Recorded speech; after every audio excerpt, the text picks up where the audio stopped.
ലോകത്ത് ഏറ്റവും അധികം പാമ്പുകൾ ഉള്ള രാജ്യം ഇന്ത്യയാണോ? പക്ഷേ അല്ല. ലോകമാകെയുള്ള 3900 പാമ്പ് സ്പീഷീസുകളിൽ ഏറ്റവും അധികമുള്ള രാജ്യം മെക്സിക്കോയാണ്.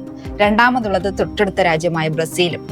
മെക്സിക്കോയിലെ വ്യത്യസ്തമായ കാലാവസ്ഥാ പ്രകൃതി കൊണ്ട് അവിടെ 438 വർഗ്ഗങ്ങളിൽപ്പെട്ട പാമ്പുകൾ ഉണ്ടെന്നാണ് കണ്ടെത്തിയിരിക്കുന്നത്. വിഷമുള്ളവയും ഇല്ലാത്തവയും ഒക്കെ ഇക്കൂട്ടത്തിലുണ്ട്. ലോകത്തിലെ ഏറ്റവും വ്യത്യസ്തമായ ചില പാമ്പുകൾ മെക്സിക്കോയിൽ മാത്രമാണുള്ളത്.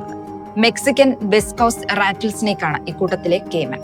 ഉഗ്രവിഷമുള്ള അണലി വർഗത്തിൽപ്പെട്ട ഒരു പാമ്പാണിത്. ട്രോപ്പിക്കൽ വൈൻ സ്നേക്ക് എന്ന ഒരുതരം പച്ചില പാമ്പാണ് അടുത്തത്. പ്രാണികളെ ഭക്ഷിക്കുന്ന ഇവയ്ക്ക് നേരിയ വിഷമുണ്ട്. വെസ്റ്റ് മെക്സിക്കൻ കോറൽ സ്നേക്ക് എന്ന പാമ്പും ഉഗ്രവിഷമുള്ളതാണ്.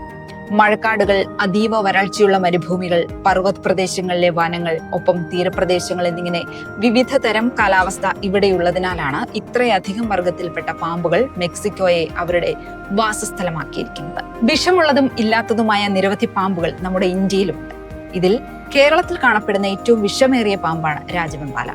എന്നാൽ നമ്മുടെ നാട്ടിൽ ഏറ്റവും അധികം മനുഷ്യർക്ക് അപകടമുണ്ടാക്കുന്ന ടോപ്പ് 4 എന്ന് വിളിക്കാവുന്ന പാമ്പുകൾ മൂർഖൻ, ശംഖുവരയൻ, ചേനത്തണ്ടൻ, ചുരുട്ടമണ്ഡലി എന്നിവയാണ്. ആകെ 300 തരത്തിലുള്ള പാമ്പുകളാണ് ഇന്ത്യയിലുള്ളത്. ഇതിൽ 60 തരത്തിനാണ് വിഷമുള്ളത്. ഇന്ത്യയിലെ തന്നെ ഏറ്റവും വലിയ പാമ്പ് മലമ്പാമ്പാണ്.